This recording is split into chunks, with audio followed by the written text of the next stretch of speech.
हमने शहर को दी एक नई पहचान, हम हैं सिंघानिया बिल्डकॉन।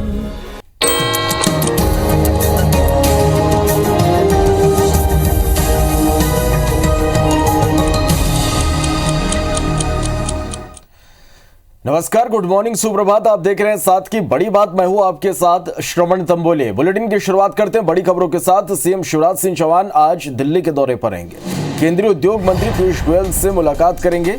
निर्यातकों के साथ बैठक में चर्चा करेंगे।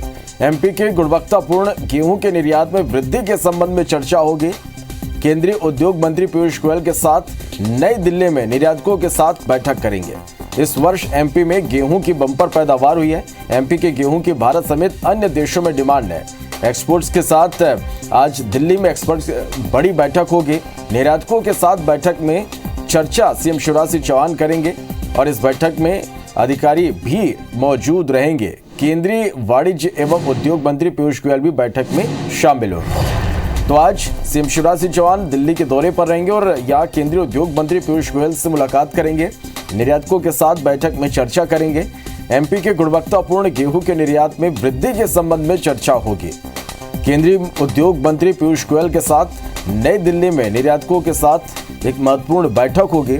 इस साल मध्य प्रदेश में गेहूं की बम्पर पैदावार हुई है। एमपी के गेहूं की भारत समेत अन्य देशों में डिमांड। एक्सपोर्ट्स के साथ आज दिल्ली में बड़ी बैठक होगी।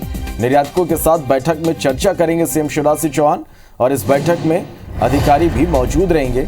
केंद्रीय वाणिज्य एवं उद्योग मंत्री पीयूष गोयल भी बैठक में शामिल होंगे। बढ़ते आगे रायपुर से खबर, जहां सीएम भूपेश बघेल आज एक बड़ी सौगात देंगे। छत्तीसगढ़ राज्य सहकारी बैंक की शाखा का उद्घाटन करेंगे। कुनकुरी शाखा का सीएम भूपेश बघेल वर्चुअली उद्घाटन करेंगे। तो आज छत्तीसगढ़ के मुख्यमंत्री भूपेश बघेल एक बड़ी सौगात देने जा रहे हैं। छत्तीसगढ़ राज्य सहकारी बैंक की शाखा का उद्घाटन आज सीएम करेंगे। कुनकुरी शाखा का सीएम भूपेश बघेल वर्चुअली उद्घाटन करेंगे।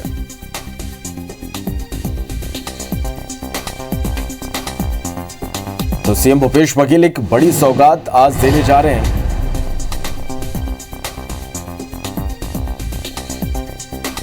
छत्तीसगढ़ राज्य सहकारी बैंक की शाखा का उद्घाटन सीएम करेंगे। कुनकुरी शाखा का सीएम भूपेश बघेल वर्चुअली उद्घाटन करेंगे।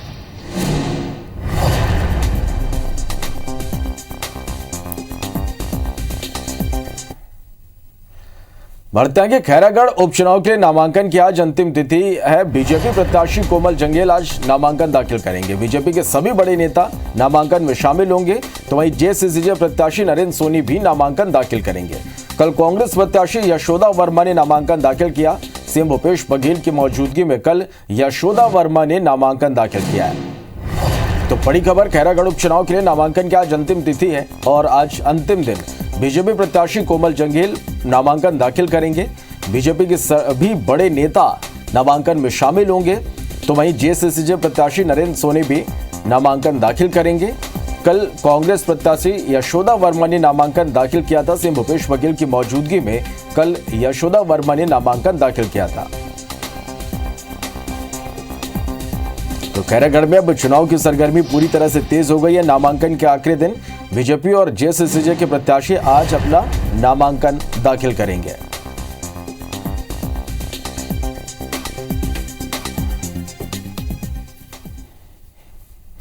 तो छत्तीसगढ़ के खैरागढ़ में होने वाले विधानसभा उपचुनाव के लिए आज कांग्रेस की प्रत्याशी यशोदा वर्मा ने कल नामांकन दाखिल कर दिया और इस मौके पर निकली रैली में मुख्यमंत्री भूपेश बघेल समेत कैबिनेट के आधा दर्जन मंत्री भी शामिल हुए। उधर भाजपा ने भी अपने प्रत्याशी के नाम का ऐलान करते हुए कोमल जंगेल को मैदान में उतार दिया है। कोमल जंगेल आज अपना पर्चा दाखिल करेंगे।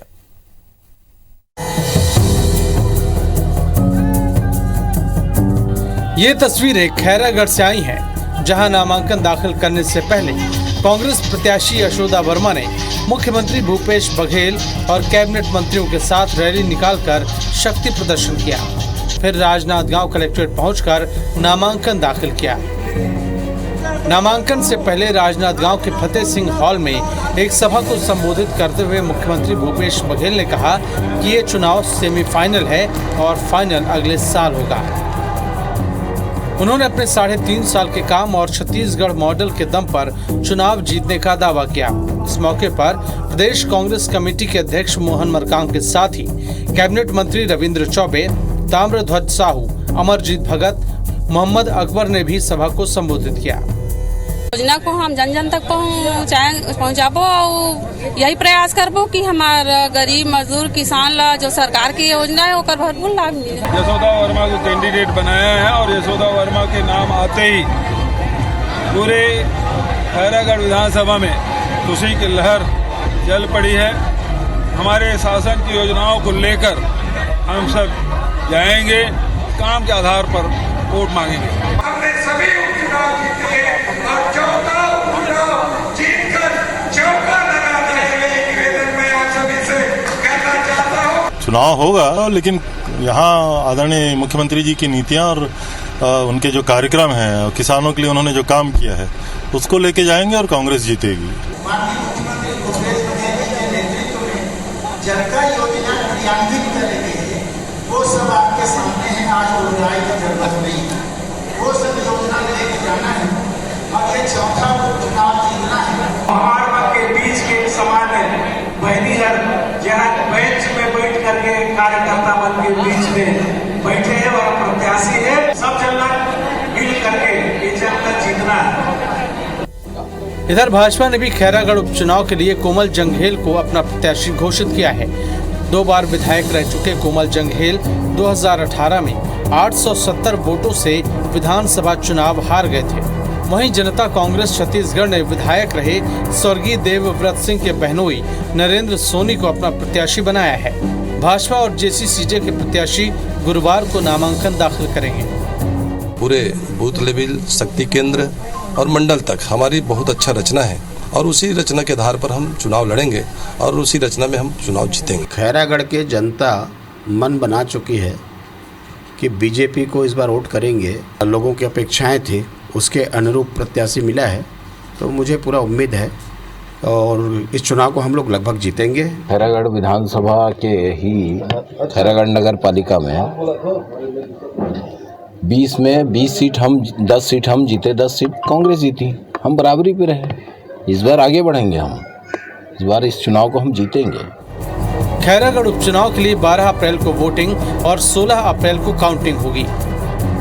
कांग्रेस ने जहां पहले अपना प्रत्याशी घोषित किया, वहीं पहले नामांकन दाखिल कर चुनावी रैली और सभा भी कर ली। इस लिहाज से वो चुनावी मैदान में भाजपा से एक कदम आगे हो गई है। राजनांदगांव से आलोक शर्मा के साथ राजेश मिश्रा, IBC 24 रायपुर। चलिए, इसके अलावा आज खबरों में मध्य प्रदेश और छत्तीसगढ़ में क्या कुछ खास रहेगा ये जानने के लिए रायपुर से हमारे साथ हमारे सहयोगी स्टार जैन हमारे साथ लाइव जुड़ गए, तो भोपाल से विवेक हमारे साथ लाइव जुड़ गए। सबसे पहले रायपुर का रुख करते हैं, स्टार के पास चलते हैं। स्टार, आज दिन भर हम बात करें खबरों में, तो क्या कुछ खास रहने वाला है छत्तीसगढ़ में?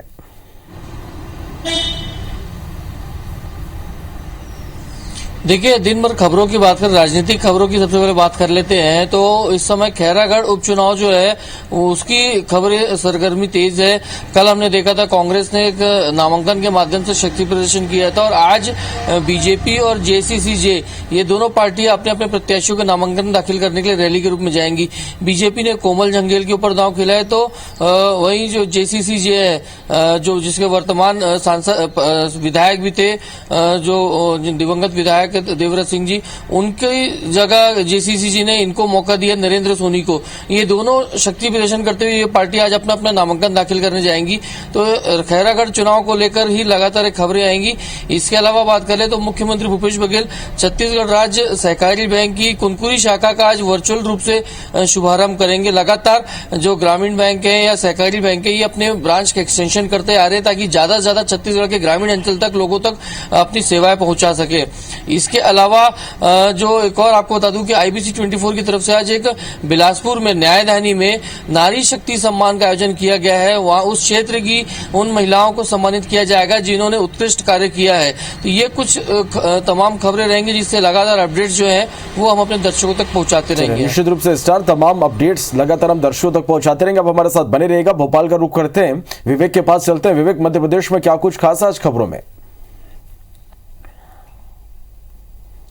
मध्य प्रदेश के लिए आज एक बड़ी उपलब्धि हो सकती है, किसानों के लिए खासकर एक खुशखबरी हो सकती है। आज मुख्यमंत्री शिवराज सिंह चौहान के नेतृत्व में दिल्ली में एक्सपोर्टर्स के साथ एक बड़ी बैठक होने वाली, जिसमें केंद्रीय वाणिज्यिक कर मंत्री पीयूष गोयल भी शामिल होंगे और इसमें मध्य प्रदेश के गेहूं सहित अन्य जो फसल उत्पाद है उनको कैसे निर्यात किया जाए उसको लेकर जो है एक्सपोर्टर्स के साथ मुख्यमंत्री की बैठक आज होने वाली है दिल्ली में।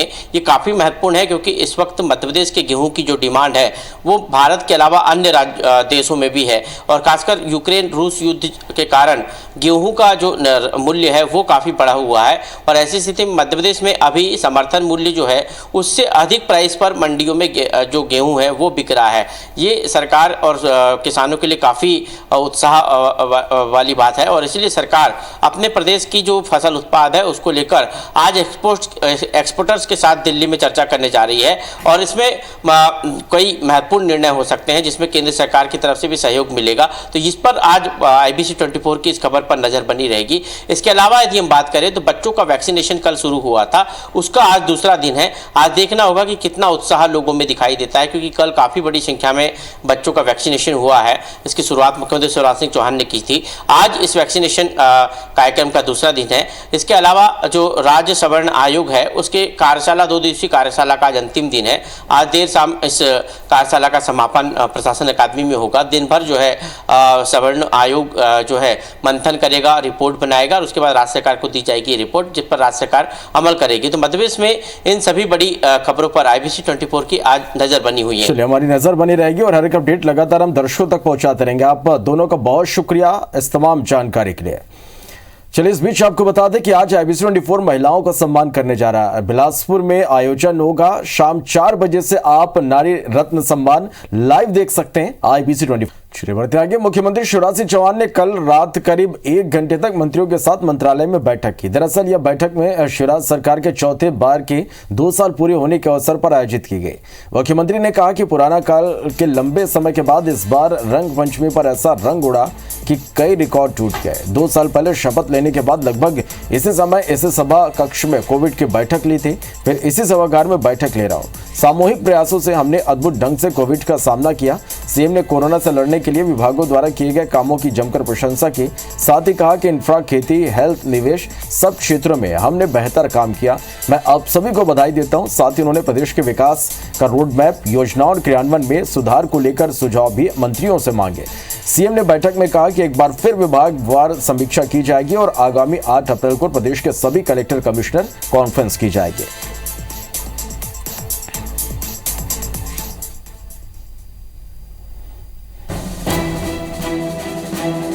मैं शिवराज सिंह चौहान ईश्वर की शपथ लेता हूं कि मैं विधि द्वारा स्थापित भारत के संविधान के प्रति सच्ची श्रद्धा और निष्ठा रखूंगा। भारत माता की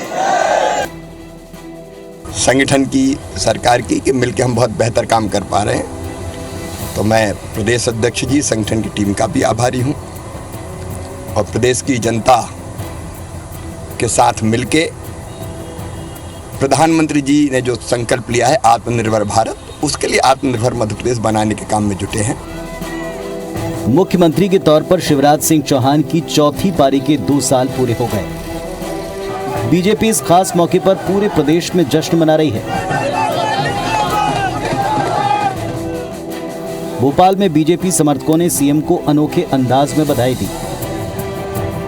बीजेपी विधायक रामेश्वर शर्मा ने मालवीय नगर स्थित अपने बंगले के बाहर बुलडोजर की परेड निकाली। बीजेपी का दावा है कि बीते 2 साल में शिवराज सरकार ने कई ऐतिहासिक काम किए। मुख्यमंत्री की अगुवाई में मध्य प्रदेश हर क्षेत्र में अग्रणी भूमिका निभा रहा है। हमारे नेतृत्व ने मध्य प्रदेश के अंदर गरीबों के जीवन बदलने का काम किया है, गरीबों का विश्वास अर्जित किया है और इस मध्य प्रदेश को आगे बढ़ाने का हम काम कर रहे हैं। मध्य प्रदेश आगे, हमारा नेतृत्व जिस प्रकार से काम कर रहा है, मध्य प्रदेश लगातार आगे बढ़ रहा है। मध्य प्रदेश आज हर तरफ चहुमुखी विकास कर रहा है। बहुत बहुत शुभकामनाएं, वो आगे बढ़े और प्रदेश का नेतृत्व करें और प्रदेश में भारतीय जनता पार्टी की सरकार पुनः बने।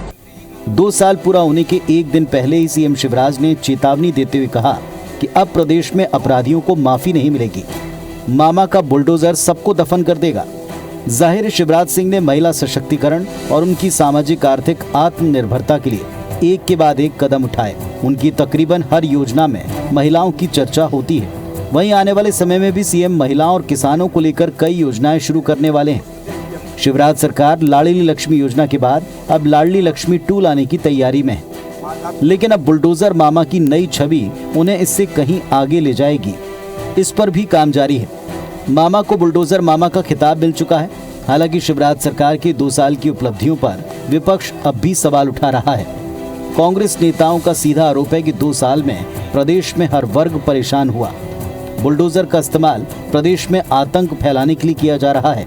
सरकार कमलनाथ जी की चुनी हुई सरकार को सौदेबाजी से हटाकर बीजेपी, उनके मुख्यमंत्री शिवराज जी और प्रधानमंत्री ने हटाया था। ये भारतीय जनता पार्टी जो खरीद फरोख्त तो फासिस्ट तरीके से सरकारें चल रही है, जनता इनको निश्चित तौर पर बाहर करेगी और इनसे मुक्ति प्राप्त करेगी। बहरहाल शिवराज सरकार के इस अहम पड़ाव को लेकर बीजेपी के पास उपलब्धियों की लंबी फहरिस्त है, तो वहीं कांग्रेस के पास आरोपों की झड़ी। इन सब के बीच मुख्यमंत्री का बुलडोजर मामा वाला अवतार चारों तरफ चर्चा में बना हुआ है। दरअसल 2023 में प्रदेश में विधानसभा चुनाव है, वक्त बहुत कम है। ऐसे में शिवराज सरकार सभी वर्गों को साधने में कोई कसर छोड़ना नहीं चाहती।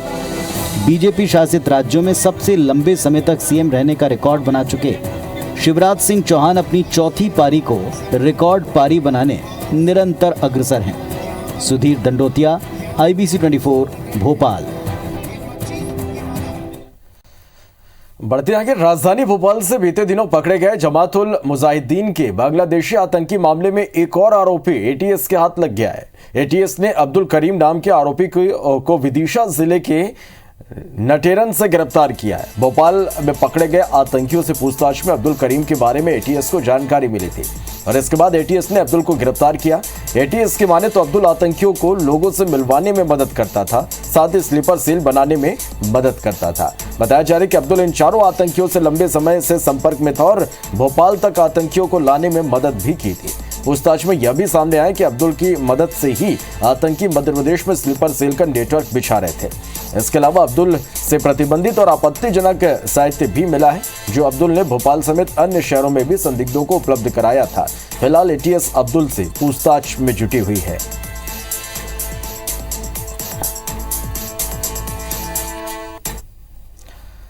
खबर पन्ना से, जहां बीजेपी की गुन्नौर ब्लॉक की वरिष्ठ महिला नेता अमिता बागरी ने थाने में एक एफआईआर दर्ज कराई है। दरअसल पार्टी के एक सदस्य जो खुद को बीजेपी संगठन का पदाधिकारी बता रहा था, उसने अमिता बागरी को एक होटल में बुलाया और छेड़छाड़ की, साथ ही पैसे की भी मांग की, जिसकी शिकायत संगठन के तौर पर बीजेपी प्रदेश अध्यक्ष विष्णु दत्त शर्मा से की गई। जिसके बाद बीजेपी नेत्री ने पन्ना कोतवाली में आरोपी कृष्ण प्रताप सिंह पर एफआईआर दर्ज कराई। जैसे इस मामले की जानकारी बीजेपी पदाधिकारियों को लगी, भारी मात्रा में बीजेपी कार्यकर्ता और संगठन पदाधिकारी थाने पहुंच गए और आरोपी पर SC/ST एक्ट और छेड़छाड़ के तहत धोखाधड़ी, जान से मारने की धमकी की तमाम धाराओं के तहत मामला दर्ज कराया। अभी आरोपी फरार बताया जा रहा है। ये कृष्णा सिंह करके कल मुझसे लगातार फ़ोन पे बात कर रहा था और अनावश्यक बातें, अनावश्यक प्रलोभन देना कि पार्टी में हम आपको नया पद दिलवा देंगे और बड़ी पोस्ट पे बैठाएंगे, आपको दिल्ली लेवल के लोगों से मिलवाएंगे, उसके लिए पैसे की डिमांड करना और कुछ कंप्रोमाइज़ की बातें उसने की। उसमें कुछ पैसों की मांग की गई थी उस व्यक्ति द्वारा और उनसे बात करने के लिए बुलाया गया था। तो इस बेस पे प्रकरण पंजीबद्ध किया गया है एजे के थाने में, जो विवेचना में है।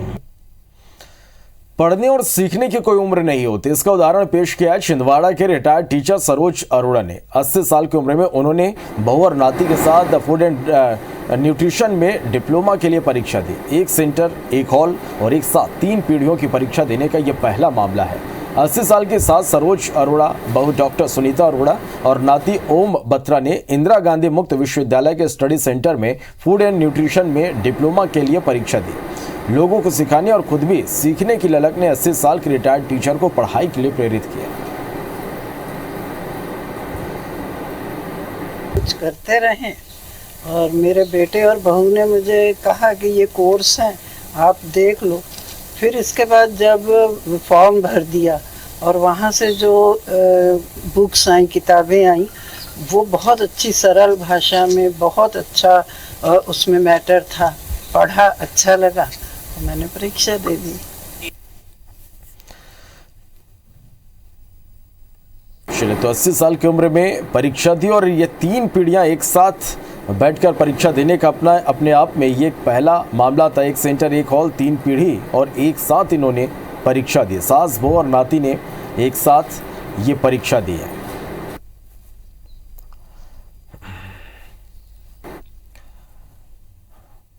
बढ़ते आगे, ओडिशा के जगन्नाथपुरी के मंदिर प्रबंधन समिति ने बसना के नीलांचल सेवा समिति को श्री जगन्नाथ महाप्रभु के नंदी घोष रथ का एक पवित्र चक्र आशीर्वाद के रूप में प्रदान किया।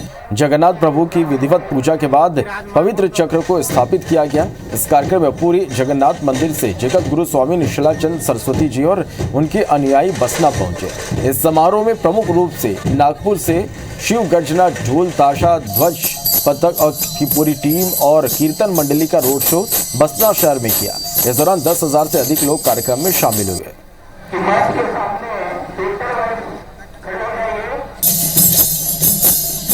जगन्नाथ महाप्रभु बैठ के जाते हैं, उस रथ का नाम है नंदी घोष। 16 चक्के लगते हैं, उसमें से एक चक्का इस साल मुझे मंदिर कमेटी वालों ने प्रदान किया, क्योंकि मैं 35 साल हो गया रथ यात्रा में पुरी जाता हूँ। इस कार्यालय के बनने का इंतजार कर रहे थे, ये कार्यालय बना है, तो आज इस चक्र की भी स्थापना हुई है। चलिए, और अब बात IBC 24 नारी रत्न सम्मान 2022 की। आज शाम बिलासपुर में IBC 24 एक अहम आयोजन करने जा रहा है, जिसमें प्रदेश के विभिन्न क्षेत्रों में बेहतर प्रदर्शन करने वाली चुनिंदा 14 महिलाओं का सम्मान होगा।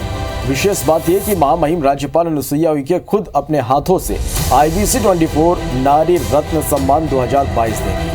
पूरे समारोह को आप लाइव देख सकेंगे आज शाम 4 बजे से सिर्फ IBC 24 पर।